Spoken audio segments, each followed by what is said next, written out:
Good morning, जय महाराष्ट्र। तर मी कृषिकाला घेऊन चालले शाळेत आणि कृषिकाचं उद्या आहे ॲन्युअल डे, त्यामुळे फॅन्सी डान्स कॉम्पिटिशनचं तिला इंजिन 9 क्राफ्टिंग बनवायचं आहे मला आल्यानंतर।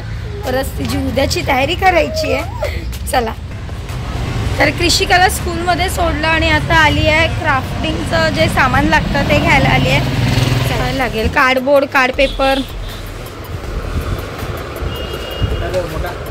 घेतलं, कार्डबोर्ड पॉकेट कमी।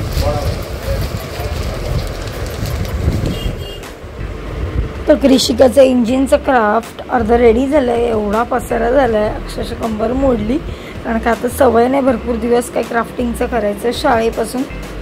सो लेकीसाठी बनवलं आहे। आता इथे फेस लावायचं इंजिनचं, इथे थोडंसं गोल असं काहीतरी शेप द्यायचं आहे, चाकं लावायची आहेत, मग रेडी झालं।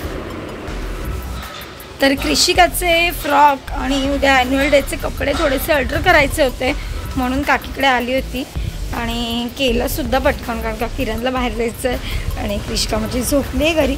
सो तिचा रेड फ्रिल फ्रॉक होता, थोडासा लूज होता, त्याला अल्टरेशन करायचं होतं आणि माझा एक टॉप होता। बस आता घरी चालले, बघू मॅडम उठलेत का। अरे कोणाला आवडतं रे वॉटरमेलन?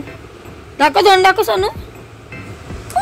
अगं बाई, अशा खातोय सगळं चिकट चिकट, दाखव। मस्त आहे, गोड आहे बेटा।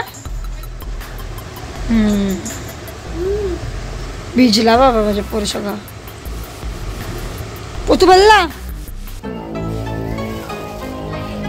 तर आज संध्याकाळी व्हिडिओ काढायला टाइम भेटला नाही, कारण की कृषिका पप्पासोबत बाहेर गेली होती आणि आज कृषिकाचं क्राफ्टिंगचं परत ॲन्युअल डेची तयारी करायची होती, त्यामुळे मला वेळ नाही मिळाला। आणि आता मम्मीकडे गेलेले, तर तिकडे बोलून येता येता एक आपले सबस्क्रायबर आले आणि त्यांनी आपल्याला भेट दिली आहे काजूची। ओले काजू आहे, कारण का आता सीझन आहे, या सीझनमध्ये तुम्हाला ओले काजू भेटतात भाजीसाठी। तर आपण याची मस्तपैकी छान अशी रेसिपी करू उद्या, आणि उद्या काजूची भाजी बनवूया आपल्या कोकणातल्या पद्धतीसारखी। सो थँक्यू त्या दादांना, मला त्यांचं नाव नव्हतं माहिती। किरणने कॉल केला की आपले एक सबस्क्रायबर आलेत, तो बाहेर होता, सो त्यांनी काजू दिलेत आपल्याला, ते घ्यायला जा। सो मला ते भेटले दादा आणि खरंच खूप खूप थँक्यू, एकदम फ्रेश। चला, आजचा व्हिडिओ कसा वाटला कमेंटमध्ये नक्की सांगा। भेटू द्या, बाय, गुड नाईट।